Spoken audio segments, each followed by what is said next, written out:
Well, let's get more now. We can speak to Lieutenant General David Leakey, who is a former British Army general. Thank you very much indeed for taking the time to speak to us. Let's start by talking about the diplomatic efforts. These talks continuing in Berlin, Washington saying that a lot of progress has been made towards ending the conflict in Ukraine. Are you seeing signs of that progress too? I'm not sure.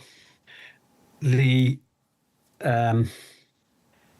big issue here, and I think people tend to lose sight of it, although it's come much more clearly into focus in the last days and weeks in the news reporting, the big issue here is territory, and not just territory, but sovereignty as well. So President Putin's strategic aim was to subjugate Ukraine and bring it back into the Russian sphere of influence, not just sphere of influence, but under its Russian Federation control. It considers Ukraine as part of Russia, the same religion, the same ethnicities, and for Russia, Ukraine is part of what they used to call the near abroad. In other words, the buffer that protects Russia both militarily but also economically. And President Putin has never, ever conceded that he's never conceded that he will adjust his strategic objective here. So if he is going to agree to a peace, he has got to go back to the Russian people with some success out of the enormous loss of blood and treasure, Russian blood and treasure. So for Putin, he has to have a substantial take of Ukrainian territory. On the other hand, for Zelenskyy, he has to show, and the Ukrainian people have to get credit for defending their territory, and to give up any more would be for them tantamount to defeat. And it would set up a precedent, both sort of internationally, politically, not in law, but a precedent internationally, that if you go and bite off bits of someone else's country, the international community is going to agree to that. And that sets a terrible precedent for stability globally, never mind just in Europe. And if we're talking about Europe, and then speaking back to your comments of the head of MI6 and Mark Rutte, the Secretary General of NATO, both promoting the idea that Russia presents a genuine threat to Europe. And there's plenty of evidence for it. And both Mark Rutte and the head of MI6 has come out with a great list of things that Russia has done or is alleged reportedly has done as part of its struggle with Europe. And Putin would never say, at the moment at least, that he is at war with Europe. But what I think in Russian, they have a different word for war and struggle, just as we do. And what Putin is doing with Ukraine is he's having a war with Ukraine as part of the struggle with Europe. And the struggle with Europe is that he does not want Europe influence or intervention in or near the Russian Federation. And so he is going to continually make a nuisance of himself to the Europeans in order to keep the Europeans out. Okay. So that's where we are. And so far as the peace talks are going, I think the big issue is who's going to get what territory. Right. That's the first big issue. There are lots of underlying things, security guarantees and what sanctions can be put on Russia if we fail to get an agreement.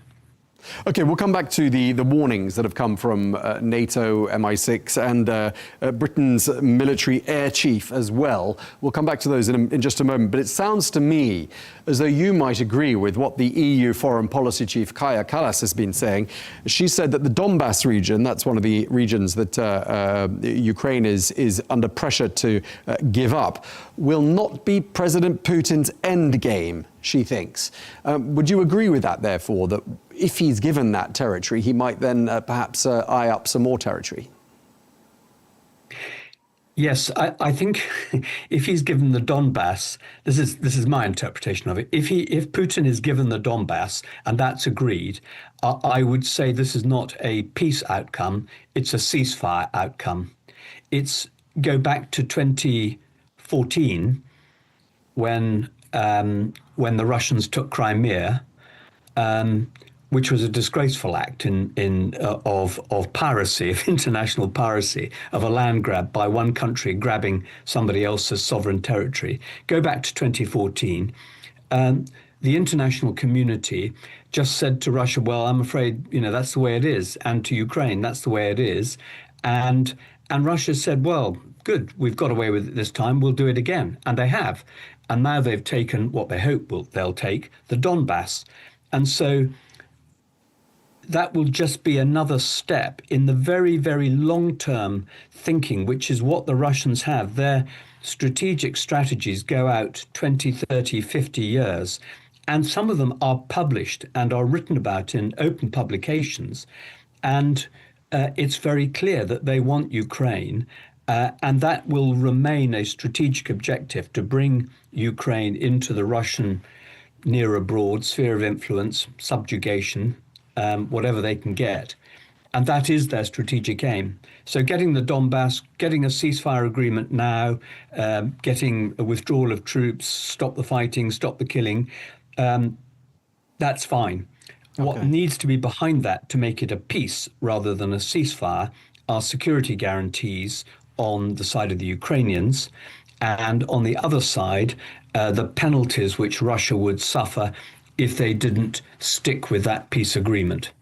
And the penalties that Russia would have to suffer are going to have to be much more consequential than the sort of rather feeble sanctions that have been imposed on their banking, their currency trading, and particularly their resource trading, particularly oil trading. They've so many workarounds on this now that, and I'm never quite sure how much the sanctions are working on Russia. Clearly, their economy is a war economy. It's not a peacetime economy. And in the next 2 or 3 years, their sort of civil infrastructure, their civil economy will collapse to the point of popular dissatisfaction. The war economy can't go on at this rate for more than another maybe year, 2, 3 years possibly.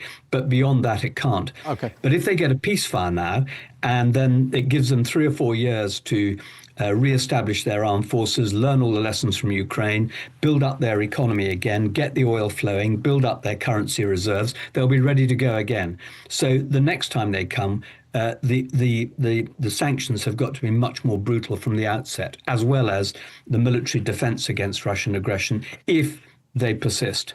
Okay, so Ukraine is in a situation where it's under pressure from two sides right now to hand over territory, namely the Russians, and also, it would appear, the United States as well. And I'm wondering whether you think realistically Ukraine can resist that pressure. Well, I suspect one of the debating points here is the extent to which Ukraine militarily and financially can go on, because although I mentioned just now that Russia might be able to sustain their war economy and military effort for another maybe 2 years, possibly. But beyond that, it gets very difficult. Ukraine, I think, is in greater difficulty on 3 fronts. One, financially, economically, and their economy is in trouble. And they've got limited military resources. What will put that right, to a certain extent, is liberating the $150 or so billion of Russian assets that are frozen in Europe and loaning those to Ukraine. That would be a big boost to Ukraine. It would allow them to sustain the present effort war economy for a while longer. But ideally, that money should be being paid into the rebuilding of the Ukrainian infrastructure. The problem with Ukraine at the moment is that they are suffering huge infrastructure damage, millions of hours of electricity, of electrical power being denied to the population. And Russia knows very well that the Ukrainian population, the will of the Ukrainian population will, well, I don't know. The question is, how long is the elastic before it breaks, before the will of the people breaks? And I think that Europe knows that on the Ukrainian side is probably slightly, will take less time, I think, than breaking the will of the Russian people.